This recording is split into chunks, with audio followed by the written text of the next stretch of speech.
Okay, in this video we're going to show you the level 100 legendary Manticore gear. So I started at level 61 for my NG Plus playthrough, and I got the level 100 Manticore gear. If you're doing your first playthrough, Manticore's Witcher armor set is going to be level 40. Of course, you can only get it in the Blood and Wine DLC, and there's a separate quest. It's quite a long quest, but it's a good quest. It's a fun quest, and then you craft it. The Manticore set is kind of a really good set. It's my second favorite set, and I actually mix and match. I actually wear more Manticore items once I hit level 40 and above than I do for Ursine. I prefer the Ursine set because of my play style, defensive play style. Mostly use Quen as a sign. So if you're doing a signs build, of course, that's not great. The Manticore armor is really for a alchemy build, right? So I think the strongest build in the game is Euphoria, around the Euphoria skill. And the Manticore skill, Manticore armor and items allow you to increase your toxicity.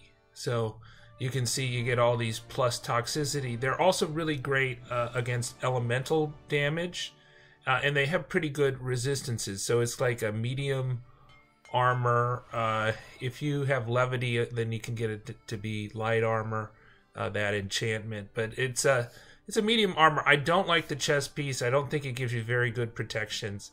I prefer the Ursine piece for protections. If you're doing like a magey build, you'll probably want to do Griffin armor. But you can see the top line stats for the silver sword at 100 is like 121 to 1247 plus 300 armor piercing. So you know, the Manticore with the armor piercing, you might want to think about using that if you're like gonna attack some Hansa bases or bandits who are likely gonna have heavy armor or heavily armored monsters. It might be better than some of the other Witcher schools. You know, I think in general that for every level you get kind of, in terms of the top line stats, you get 2 points more for the boots and the gauntlets, and let's see, for the trousers you get 2 points more for every level that you go higher, and I think you get 5 points more for each armor level on the top line stats. Now the percent stats are not going to change. The percent stats are really the most important things when you're taking hits. Most of your damage is going to go from the percent stuff, but so percent's not going to change that much from level 40 kind of Grandmaster level, right? You're gonna have the Grandmaster craft this for you, even though they don't put Grandmaster in the name. It's essentially Grandmaster set. It's just because Manticore is a standalone set, like the Viper armor, which you get in Hearts of Stone. That's a standalone set. The Manticore is a standalone set. Nice thing about it is you don't have to upgrade to it. So if you decide that you want to just try out Manticore at the end of your playthrough, it's not so expensive as if you just decide you want to switch from Ursine to Griffin, for example, because then you would have to upgrade and upgrade and upgrade. Farewell.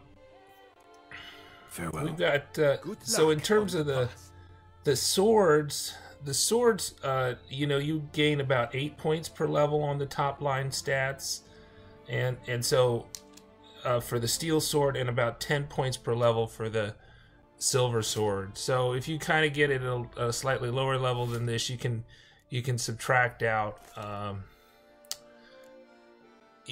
subtract 1 from the level difference and multiply it by your level difference by 10 for the silver, and subtract out 1 for the level difference for the steel, and multiply that level difference by 8 for the steel. So if you're 11 levels below me when you get this, that you started, say, NG Plus at 50, then you should have an 80 less top line stats for the sword and 80 less top line stats for the armor. You know, I think the Manticore armor looks pretty cool here. I just don't, I found the top doesn't do much. You know, the other thing is I was playing Hearts of Stone recently, and with Hearts of Stone, there you go into the painted world of Iris's dream world, and you meet 6 Olgiards, and I was not able to get past the 6 Olgiards, even though I had really awesome stats. I had mastercrafted armor.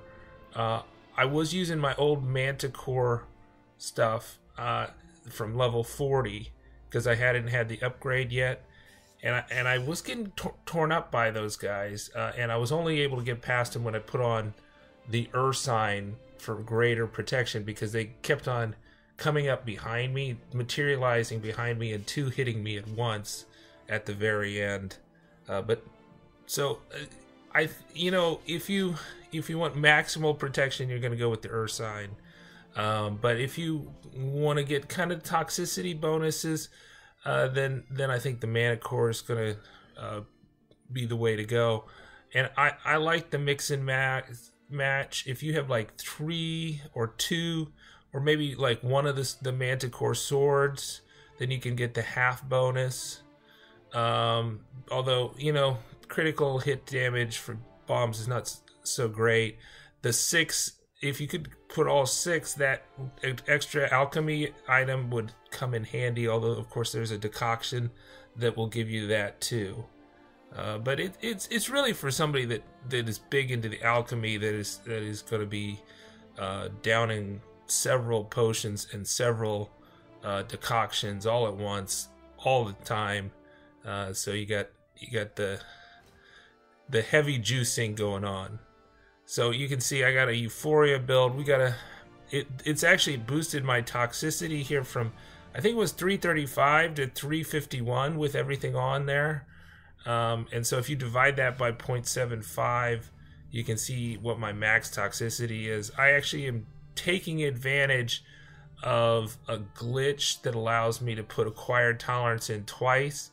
I don't think I have all the potions and decoctions. I definitely have dropped my dimeridium bombs at some point. I think I must have dropped it at the end of the on thin ice when we were playing the wild hunt. I must have dropped it because I haven't seen it for a while, and I have to go get that. So if I had a little bit more, I could have max toxicity. But it's a pretty cool looking set, and I really like it. Subscribe and hit the bell notification icon. We do tips and tricks videos for The Witcher 3 and cover The Witcher TV show. I'm Linus Wilson. Good luck on the path.